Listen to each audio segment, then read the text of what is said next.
All right, everybody, welcome in. That is a hotel curtain behind me. That means that I am in Arizona. This is the final time that we're doing this day ahead of a game of this 2024 season. The 49ers are not headed to the playoffs, but the finale of the regular season is tomorrow here in the desert against the Arizona Cardinals, who also have been sliding to close this season. So the 49ers roster moves are as follows: a couple of active roster outright promotions. And this is good news for these two players because they get a significant pay bump for this game. Alex Barrett, the edge rusher, has been with the 49ers since 2019, mainly on the practice squad. He's been promoted full-time to the 53-man roster for the 49ers, so he's going to play tomorrow. And, the way that this works is you get paid per game. But as a practice squad player, your game checks over the course of a 17-game season add up to only about $200,000.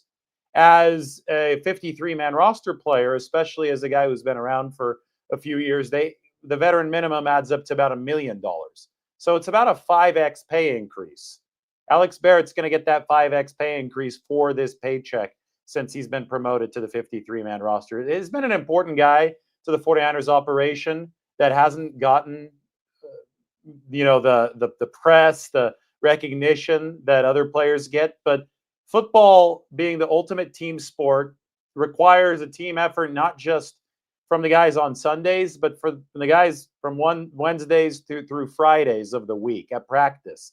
And somebody who's been on the practice squad like Alex Barrett since 2019 has given the 49ers invaluable hours, invaluable reps, and occasionally he's filled in for the 49ers on the actual playing field during game days in 2020 when they had a ton of injuries, and here in 2024 when they've had a ton of injuries. So Alex Barrett gets that pay bump as a recognition of his contributions to the team over the course of the past several seasons. He's been promoted to the 53-man roster ahead of this game.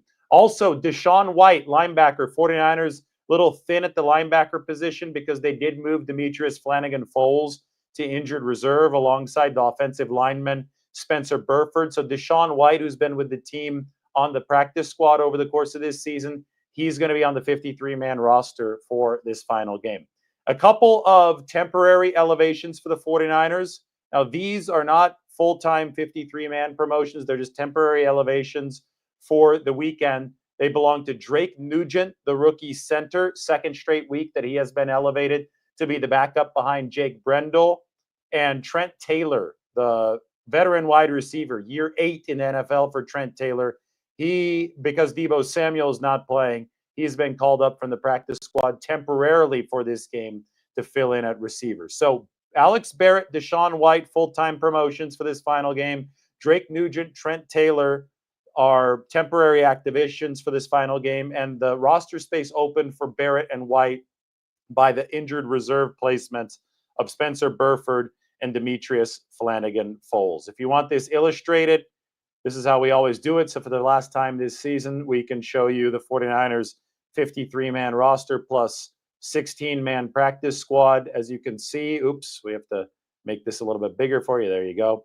Drake Nugent at that center position is still on the practice squad over here, but he is the backup for Jake Brendel because Matt Hennessy, I'm guessing he's still going to be inactive tomorrow. 49ers plucked him off of the Atlanta practice squad, but Hennessy still learning the 49ers playbook. Nugent's been there all season, so if Brendel can't finish this game, then I think Nugent is the one that fills in for him. And I would guess, again, that Hennessy would be inactive, but they have him under contract through 2025, so you can take a longer look at Matt Hennessy over the course of this offseason. Then Trent Taylor, he's over here. He's a call-up from the practice squad because Deebo Samuel is going to be unavailable for this game at the wide receiver position. As far as the two players who are enjoying the full-time promotion for this final game, you can see why the 49ers needed at linebacker. Deshaun White is now the 49ers' fourth linebacker. You can erase him from the practice squad, but he's on the 53-man roster. They moved Flanagan-Foles down to injured reserve. So Jalen Graham probably will have a chance to not necessarily start in this game, but if they do line up in that 4-3 to begin the game, it will technically be a start for him. Fred Warner is linebacker 1, D Winters linebacker 2, Jalen Graham's going to be linebacker 3. I could probably even swap Winters and Graham positions there, weak side linebacker, strong side linebacker, since it's Will that's technically considered the second linebacker for the team. But Deshaun White paid his dues on the practice squad this year, is going to be the fourth linebacker. He enters the game in case somebody gets hurt. He also can play some special teams for the 49ers in this football game. Then we move up to the defensive line, or move down to the defensive line. Alex Barrett, part of that 49ers rotation. They have ruled Robert Beal Jr. out of this football game. So Alex Barrett is going to get one of those final rotational spots for San Francisco. They've got a lot of defensive ends up in this game. Bosa going for sack number 10 on the season. He's got 9. Leonard Floyd has 8.5 sacks for the 49ers. So he's going to be going for an incentive at 9.5 sacks. Yetur Gross-Matos, Sam Okawanu, and Alex Barrett round out the defensive end room for the 49ers. So they're going to have 5 defensive ends up against Arizona to close this season. 52 of 53 spots full for the 49ers. I keep track of IR right here. These are the players who are currently on injured reserve for the 49ers. From Drake Jackson, that was a season-ending IR move, all the way down to Demetrius Flanagan-Foles, obviously also season-ending with only 1 game to go. So those are the 49ers roster moves. This is the 49ers roster. Now we open this up to a 49ers Q&A to wrap up our season of updates. Don't worry, I'm going to continue updating you on the 49ers. It just won't be during this 2024 season after this game against the Arizona Cardinals is finished tomorrow. They'll be playing at this time, 24 hours into the future. It's a 2 p.m. or 2:25 p.m. Mountain Time start.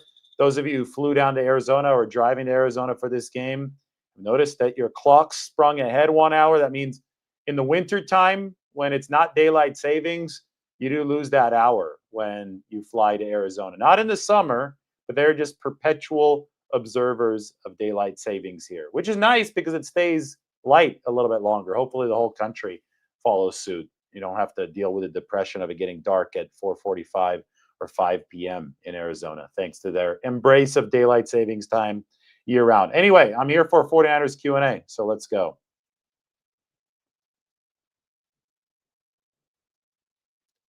You're worried about me going over roster moves. Yes, I report on everything objectively. You're not commenting on everything objectively, so you're upset that I'm reporting on roster moves.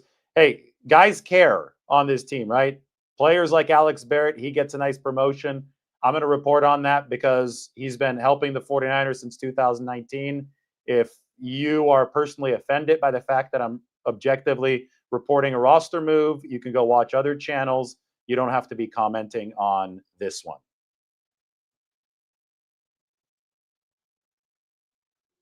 Do I believe that a miss from Jake Moody solidifies his exit from the Niners next season? Geez, I'm not really exactly sure where they're at with Jake Moody. I made a whole video about where I would be if I was running the team. I would bring in competition. And I also wouldn't cut Jake Moody immediately because he's still under contract for 2 more years, and he obviously does have talent. We saw what he did at Michigan. We've seen what he's done with the 49ers on some of the long kicks that he actually has made above 55 yards. So he's obviously dealing with the after effects of the high ankle sprain. It might not be a physical impediment anymore. It might have shifted into a mental impediment. You see that happen a lot with kickers. But maintain the contractual leverage and power that you do have. Don't just cut him because somebody else can sign him and he could resuscitate his career there. But make sure that you maintain that while also finding a backup plan this offseason. And then those 2 guys can compete over the course of the offseason and especially training camp. And you can figure out who your kicker is going to be when the time does come, when that 2025 season rolls around.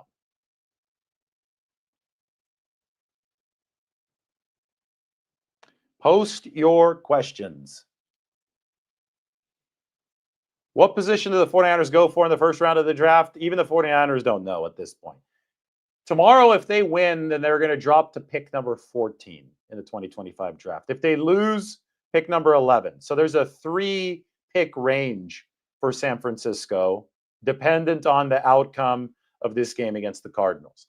Where you really start getting in trouble in the NFL is if you pick specifically. That means you decide in January or February that you're going to pick a certain position come the end of April. The draft is way too much of a crapshoot to do that and expect it to be a consistently effective strategy. Because the hit rate in the NFL draft is so low, you got to go with who you think the best player is. Best player available has been unquestionably the best draft process, the best draft strategy ever since teams really started embracing it. The data fleshes that out. And I think the 49ers are going to be looking at it that way. Now, if you are picking number 1 overall or number 2 overall, and quarterback being the most important position, you say, okay, since there is a premium on that position, we're going to go for a QB of the future at one of those spots. I get it. Teams have done that in the past. It's worked out for some. It hasn't worked out for others. It didn't work out for the 49ers when they traded up to number 3 for Trey Lance, who, by the way, it looks like he's going to play this weekend for the Cowboys. Jimmy Garoppolo is going to start for the Rams against the Seahawks, so a couple blasts from the past there. But anyway, if you do it for a quarterback, if you're zeroed in on that position because it's the most important, I understand how you think you might be able to get potential value in return for such a pick. But if you're zeroing in on a particular position at number 11 or number 14, 2 or 3, 4 months before the draft even rolls around, you're setting yourself up for failure. You create a big board and you have the best players available on that big board at all times as the draft starts. And then once you hit number 11 or number 14, you should go with best player available. The 49ers tried to go with a direct position for position swap, player for player swap at defensive tackle after DeForest Buckner left via the trade to Indianapolis. And they decided to pick Javon Kinlaw. And you saw that obviously wasn't the best pick for the 49ers. Kinlaw was not able to stay healthy consistently over the course of his 4 years with San Francisco. And they were never able to get that player for player replacement for DeForest Buckner. Now, somebody who was available when the 49ers did pick was Tristan Wirfs, the tackle who ended up going to the Tampa Bay Buccaneers. I think the 49ers had picked Wirfs. We might be talking about 2, maybe 3 more Super Bowl championships for this franchise ever since that 2020 draft. So, best player available is the way to go. I'm not going to be the one that sits here and says, oh, they should have done this, this, and this, because the draft is a crapshoot. And it's really easy to have that perfect 2020 hindsight vision. But I will say, in response to a question about what position they should go for, don't go for a specific position. Go for the best player that is out there. That's worked in the past for teams at the highest rate. And I think that's the best strategy for the 49ers to take moving into the future. So Daniel says the Buckner trade was a disaster. This is way more complicated than saying that. They got a lot in return for DeForest Buckner. They got a first-round draft pick in the top half of the first round in return for DeForest Buckner. The salary cap savings also allowed them to retain a player like Eric Armstead, to retain a player like Jimmy Ward. I mean, there was a lot that they got for DeForest Buckner that I wouldn't call the trade itself a disaster. What happened was the process after. They decided again to take the first-round draft pick, which was really good value for DeForest Buckner. They decided to take that first-round draft pick and use it on a player-for-player swap at the same position that didn't end up working out because Javon Kinlaw wasn't consistently healthy for the 49ers. But say that they had picked Tristan Wirfs, say that they had gone best player available and that was the top guy on their board, all of a sudden you'd be looking at a really good trade that might have even netted the 49ers some Super Bowl wins. So it wasn't the trade that was bad. The trade was good value, it was sound value. That's a good way to operate if you're a team. A defensive tackle is not a premium position. If you get a first-round draft pick in the top half of the first round and big-time cap savings, you can actually turn that into a net positive. But the downstream acquisitions that you make with the capital that came in for the trade also have to be good. So I think it's really important to delineate those two things.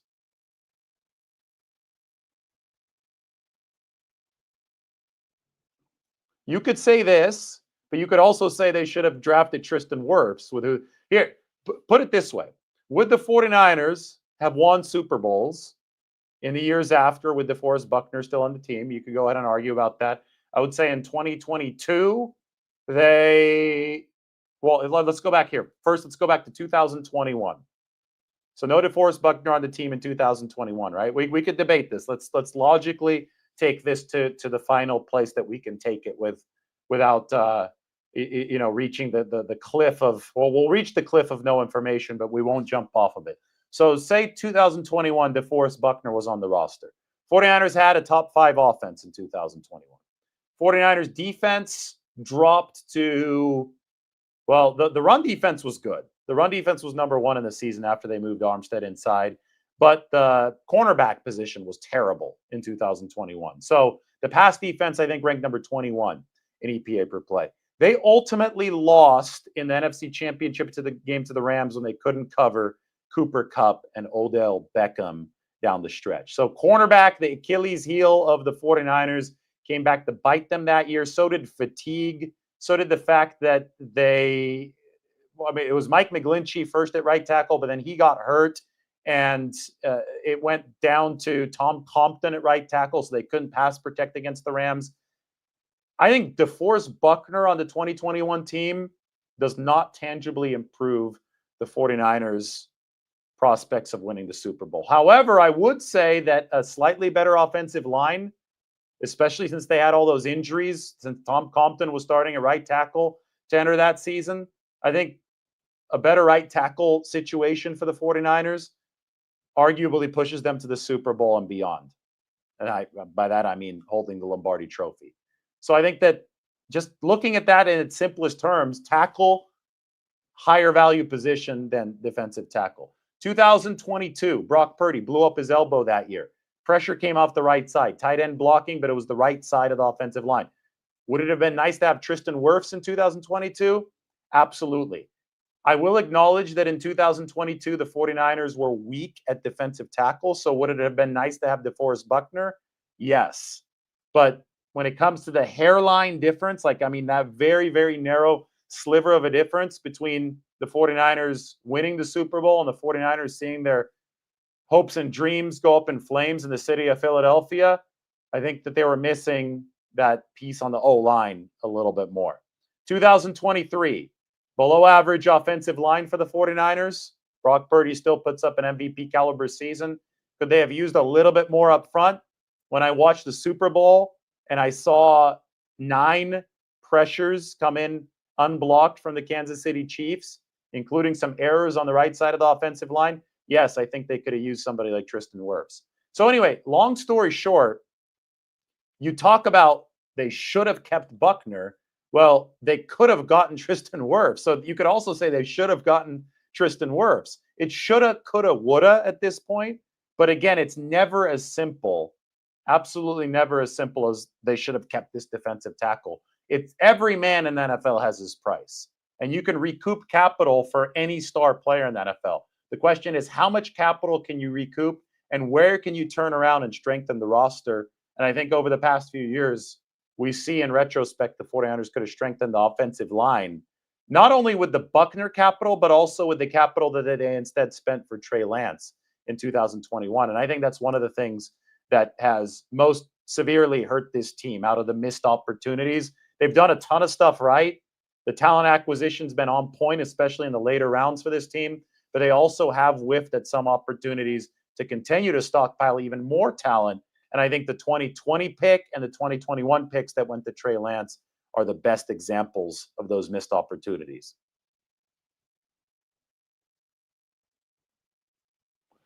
So this, too, I don't think is fully fair. The 49ers paid Eric Armstead tens of millions of dollars to rehab his foot. Eric Armstead was one of the most valuable members of the 2021 team. When he moved from defensive end to defensive tackle that year, about midway through, they turned into the number 1 run defense in football. The 2021 49ers don't get all the way to the NFC Championship game without Eric Armstead. I understand that he started to see injury issues after that 2021 season, especially in 2023. but he was also a valuable member of what they did in 2022, and that took them all the way to the NFC Championship game in position to win the Super Bowl had Brock Purdy not gotten hurt. I mean, Armstead was a big-time contributor for this team.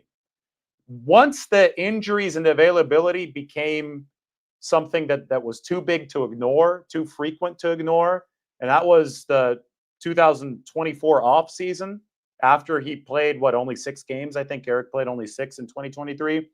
That's when they cut ties, but they did get a lot of productive play from Eric Armstead in the years prior to that.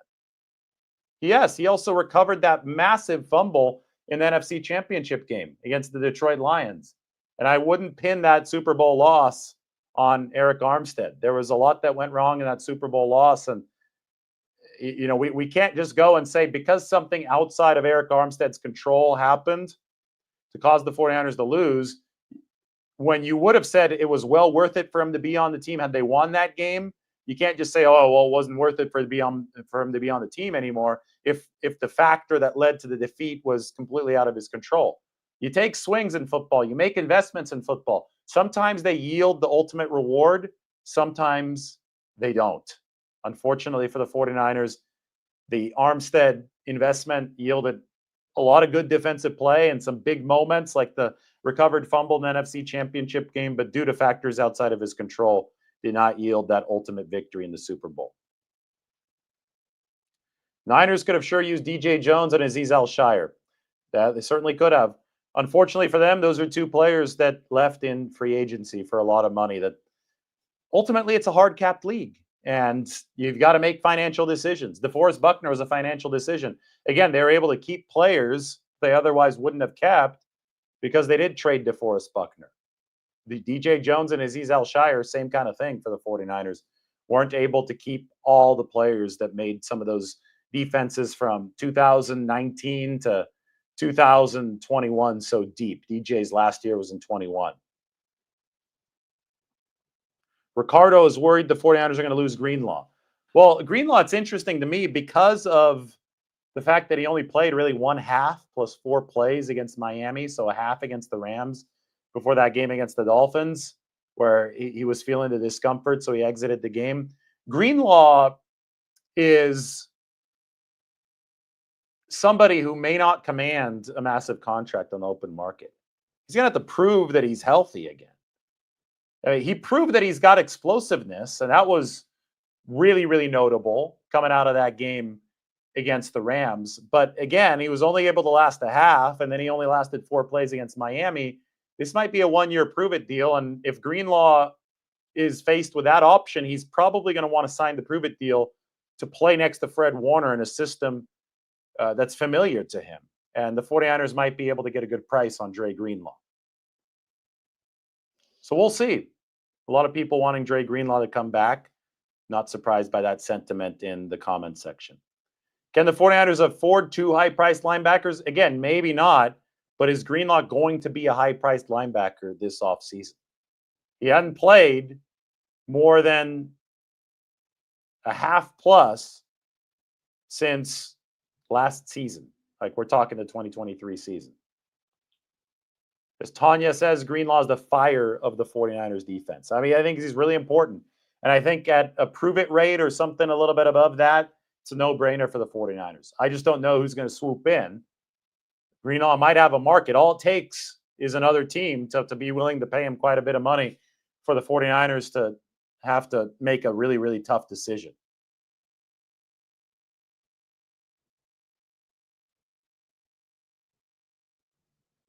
Is Brendel sticking around after this season? Well, he's under contract. I do think that center is a position the 49ers absolutely must upgrade to maximize their Super Bowl chances, though. It's not easy to upgrade. Will there be a good free agent out there? I don't really consider a rookie to be a legitimate prospect for the 49ers at center because of how complicated the system is and how much responsibility the center has. That said, Drake Nugent, the rookie this year, has been called up 2 straight weeks from the practice squad. Maybe he gets some time. Matt Hennessy is on the roster now. He's a starting center in this league. He has been in the past. Former 3rd-round pick of the Falcons. He actually was Alex Mack's successor in Atlanta. So we'll see how the 49ers are able to operate things in the offseason. I think Hennessy is insurance in case the 49ers can't get a bigger veteran name, because it's never easy in free agency. But I really do think that Brendel's play has regressed over the past few years, and that has been a problem for the 49ers. Another free agent is going to be Drew Dahlman this offseason. All right, guys, that is the 49ers update. Again, I went through the roster moves that San Francisco made. Alex Barrett, Deshaun White up from the practice squad. Those are full-time promotions. Drake Nugent, Trent Taylor, temporary activations. Spencer Burford and Demetrius Flanagan-Foles will go to IR for the 49ers. Josh Dobbs is going to start the season finale for San Francisco against the Arizona Cardinals here in the desert tomorrow. That's the hotel curtain. You can tell. Not in the normal studio. That's because I'm already in Arizona. We're in Scottsdale. We'll talk to you guys very soon. Final update of this season. Next time that we have an update, it won't be the season anymore. How sad it is. Actually, probably happy news for a lot of you. We're almost at the finish line. We'll talk to you soon.